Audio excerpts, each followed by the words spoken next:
ओम नमो भगवते वासुदेवाय। तीसरा अध्याय, भगवान के अवतारों का वर्णन। श्री सूत जी कहते हैं, सृष्टि के आदि में भगवान ने लोकों के निर्माण की इच्छा की। इच्छा होते ही उन्होंने महतत्व आदि से निष्पन्न पुरुष रूप ग्रहण किया। उसमें 10 इंद्रियां, 1 मन और 5 भूत, ये 16 कलाएं थी। उन्होंने कारण जल में शयन करते हुए जब योग निद्रा का विस्तार किया, तब उनके नाभि सरोवर में से एक कमल प्रकट हुआ और उस कमल से प्रजापतियों के अधिपति ब्रह्मा जी उत्पन्न हुए। भगवान के उस विराट रूप के अंग प्रत्यंग में ही समस्त लोकों की कल्पना की गई है। वह भगवान का विशुद्ध सत्व में श्रेष्ठ रूप है। योगी लोग दिव्य दृष्टि से भगवान के उस रूप का दर्शन करते हैं। भगवान का वह रूप हजारों पैर, जांघें, भुजाएं और मुखों के कारण अत्यंत विलक्षण है। उसमें सहस्रों सिर, हजारों कान, हजारों आंखें और हजारों नासिकाएं हैं। हजारों मुकुट, वस्त्र और कुंडल आदि आभूषणों से वह उल्लसित रहता है। भगवान का यही पुरुष रूप, जिसे नारायण कहते हैं, अनेक अवतारों का अक्षय कोश है। इसी से सारे अवतार प्रकट होते हैं। इस रूप के छोटे से छोटे अंश से देवता, पशु पक्षी और मनुष्य आदि योनियों की सृष्टि होती है। उन्हीं प्रभु ने पहले कौमार सर्ग में सनक, सनंदन, सनातन और सनत कुमार, इन 4 ब्राह्मणों के रूप में अवतार ग्रहण करके अत्यंत कठिन अखंड ब्रह्मचर्य का पालन किया। दूसरी बार इस संसार के कल्याण के लिए समस्त यज्ञों के स्वामी उन भगवान ने ही रसातल में गई हुई पृथ्वी को निकाल लाने के विचार से सूकर रूप ग्रहण किया। ऋषियों की सृष्टि में उन्होंने देवर्षि नारद के रूप में तीसरा अवतार ग्रहण किया और सातवत तंत्र का, जिसे नारद पांचरात्र कहते हैं, उपदेश किया। उसमें कर्मों के द्वारा जिस प्रकार कर्म बंधन से मुक्ति मिलती है, इसका वर्णन है। धर्मपत्नी मूर्ति के गर्भ से उन्होंने नर नारायण के रूप में चौथा अवतार ग्रहण किया। इस अवतार में उन्होंने ऋषि बनकर मन और इंद्रियों को सर्वथा संयम करके बड़ी कठिन तपस्या की। 5वें अवतार में वे सिद्धों के स्वामी कपिल के रूप में प्रकट हुए और तत्वों का निर्णय करने वाले सांख्य शास्त्र का, जो समय के फेर से लुप्त हो गया था, आसुरी नामक ब्राह्मण को उपदेश किया। अनुसुया के वर मांगने पर 6ठे अवतार में वे अत्रि की संतान दत्तात्रेय हुए। इस अवतार में उन्होंने अलर्क एवं प्रहलाद आदि को ब्रह्म ज्ञान का उपदेश किया। 7वीं बार रुचि प्रजापति की आकुति नामक पत्नी से यज्ञ के रूप में उन्होंने अवतार ग्रहण किया और अपने पुत्र याम आदि देवताओं के साथ स्वयंभू मनवंतर की रक्षा की। राजा नाभि की पत्नी मेरु देवी के गर्भ से ऋषभ देव के रूप में भगवान ने 8वां अवतार ग्रहण किया। इस रूप में उन्होंने परमहंसों का वह मार्ग, जो सभी आश्रमियों के लिए वंदनीय है, दिखाया। ऋषियों की प्रार्थना से 9वीं बार वे राजा पृथु के रूप में अवतीर्ण हुए। शौनक आदि ऋषियों, इस अवतार में उन्होंने पृथ्वी से समस्त औषधियों का दोहन किया था। इससे ये अवतार सबके लिए बड़ा ही कल्याणकारी हुआ।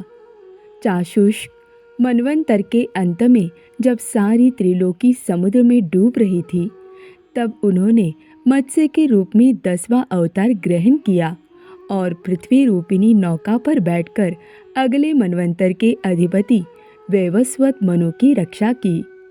जिस समय देवता और दैत्य समुद्र मंथन कर रहे थे, उस समय 11वां अवतार धारण करके कच्छप रूप से भगवान ने मंद्राचल को अपनी पीठ पर धारण किया। 12वीं बार धन्वंतरी के रूप में अमृत लेकर समुद्र से प्रकट हुए और 13वीं बार मोहिनी रूप धारण करके दैत्यों को मोहित करते हुए देवताओं को अमृत पिलाया। 14वें अवतार में उन्होंने नरसिंह रूप धारण किया और अत्यंत बलवान दैत्यराज हिरण्यकशिपु की छाती अपने नखों से अनायास इस प्रकार फाड़ डाली जैसे चटाई बनाने वाला सीक को चीर डालता है। 15वीं बार वामन का रूप धारण करके भगवान दैत्यराज बलि के यज्ञ में गए। वे चाहते तो थे त्रिलोकी का राज्य, परंतु मांगे उन्होंने केवल 3 पग पृथ्वी। 16वें परशुराम अवतार में जब उन्होंने देखा कि राजलोक ब्राह्मणों के द्रोही हो गए हैं, तब क्रोधित होकर उन्होंने पृथ्वी को 21 बार क्षत्रियों से शून्य कर दिया। इसके बाद 17वें अवतार में सत्यवती के गर्भ से पराशर जी के द्वारा वे व्यास के रूप में अवतीर्ण हुए। उस समय लोगों की समझ और धारणा शक्ति कम देखकर आपने वेदरूप वृक्ष की कई शाखाएं बना दी। 18वीं बार देवताओं को कार्य संपन्न करने की इच्छा से उन्होंने राजा के रूप में रामावतार ग्रहण किया और सेतु बंधन, रावण वध आदि वीरतापूर्ण बहुत सी लीलाएं की। 19वें और 20वें अवतारों में उन्होंने यदुवंश में बलराम और श्री कृष्ण के नाम से प्रकट होकर पृथ्वी का भार उतारा। उसके बाद कलियुग आ जाने पर मगध देश बिहार में देवताओं के द्वेषी दैत्यों को मोहित करने के लिए अजन के पुत्र रूप में आपका बुद्धावतार होगा। इसके भी बहुत पीछे जब कलियुग का अंत समीप होगा और राजा लोग प्रायः लुटेरे हो जाएंगे, तब जगत के रक्षक भगवान विष्णु यश नामक ब्राह्मण के घर कल्कि रूप में अवतीर्ण होंगे। शौनकादि ऋषियों जैसे अगाध सरोवर से हजारों छोटे छोटे नाले निकलते हैं, वैसे ही सत्वनिधि भगवान श्री हरि के असंख्य अवतार हुआ करते हैं। ऋषि, मनु, देवता, प्रजापति, मनुपुत्र और जितने भी महान शक्तिशाली हैं, वे सब के सब भगवान के ही अंश हैं। ये सब अवतार तो भगवान के अंशावतार अथवा कलावतार है, परंतु भगवान श्री कृष्ण तो स्वयं भगवान अवतार ही है। जब लोग दैत्यों के अत्याचार से व्याकुल ही हो उठते हैं, तब युग युग में अनेक रूप धारण करके भगवान उनकी रक्षा करते हैं। भगवान के दिव्य जन्मों की ये कथा अत्यंत गोपनीय रहस्यमयी है। जो मनुष्य एकाग्र चित्त से नियम पूर्वक सायंकाल और प्रातःकाल प्रेम से इसका पाठ करता है, वह सब दुखों से छूट जाता है। प्राकृत स्वरूप रहित चिन्मय भगवान का जो ये स्थूल जगदाकार रूप है, ये उनकी माया के महतत्वादि गुणों से भगवान में ही कल्पित है। जैसे बादल वायु के आश्रय रहते हैं और धूसरपना धूल में होता है, परंतु अल्पबुद्धि मनुष्य बादलों का आकाश में और धूसरपने का वायु में आरोप करते हैं, वैसे ही अविवेकी पुरुष सबके साक्षी आत्मा में स्थूल दृश्य रूप जगत का आरोप करते हैं। इस स्थूल रूप से परे भगवान का एक सूक्ष्म अव्यक्त रूप है, जो न तो स्थूल की तरह आकारादि गुणों वाला है, न देखने सुनने में ही आ सकता है। वही सूक्ष्म शरीर है। आत्मा का आरोप या प्रवेश होने से यही जीव कहलाता है और इसी का बार बार जन्म होता है। उपर्युक्त सूक्ष्म और स्थूल शरीर अविद्या से ही आत्मा में आरोपित है। जिस अवस्था में आत्म रूप के ज्ञान से यह आरोप दूर हो जाता है, उसी समय ब्रह्मा का साक्षात्कार होता है। तत्वज्ञानी लोग जानते हैं कि जिस समय ये बुद्धि रूपा परमेश्वर की माया निवृत्त हो जाती है, उस समय जीव परमानंदमय हो जाता है और अपनी स्वरूप महिमा में प्रतिष्ठित होता है। वास्तव में जिनके जन्म नहीं हैं और कर्म भी नहीं हैं, उन हृदयेश्वर भगवान के अप्राकृत जन्म और कर्मों का तत्वज्ञानी लोग इसी प्रकार वर्णन करते हैं, क्योंकि उनके जन्म और कर्म वेदों के अत्यंत गोपनीय रहस्य है। भगवान की लीला अमोघ है। वे लीला से ही इस संसार का सृजन, पालन और संहार करते हैं, किंतु इसमें आसक्त नहीं होते। प्राणियों के अंतःकरण में छिपे रहकर ज्ञानेंद्रिय और मन के नियंता के रूप में उनके विषयों को ग्रहण भी करते हैं, परंतु उनसे अलग रहते हैं। वे परम स्वतंत्र हैं। ये विषय कभी उन्हें लिप्त नहीं कर सकते।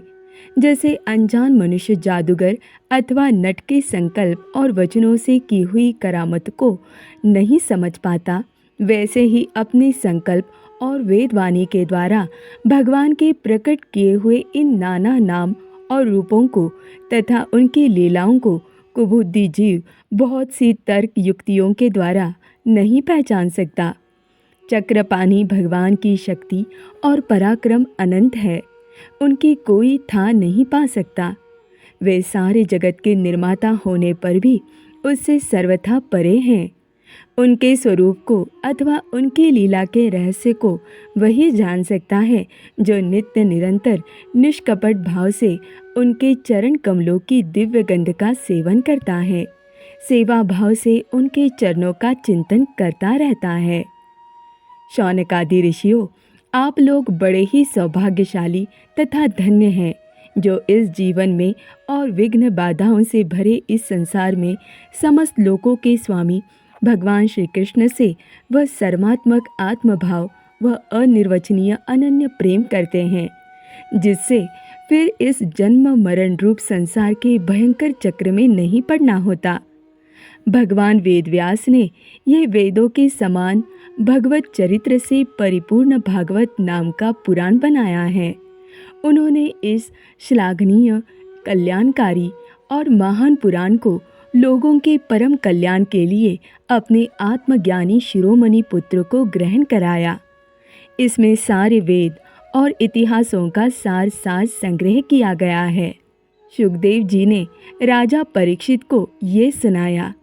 उस समय वे परम ऋषियों से घिरे हुए आमरण अनशन का व्रत लेकर गंगा तट पर बैठे हुए थे। भगवान श्री कृष्ण जब धर्म, ज्ञान आदि के साथ अपने परम धाम को पधार गए, तब इस कलियुग में जो लोग अज्ञान रूपी अंधकार से अंधे हो रहे हैं, उनके लिए वह पुराण रूपी सूर्य इस समय प्रकट हुआ है। शौनकादि ऋषियों, जब महातेजस्वी श्री सुखदेव जी महाराज वहाँ इस पुराण की कथा कह रहे थे, तब मैं भी वहाँ बैठा था। वही मैंने उनकी कृपापूर्ण अनुमति से इसका अध्ययन किया। मेरा जैसा अध्ययन है और मेरी बुद्धि ने जितना जिस प्रकार इसको ग्रहण किया है, उसी के अनुसार इसे मैं आप लोगों को सुनाऊंगा। ओम नमो भगवते वासुदेवाय।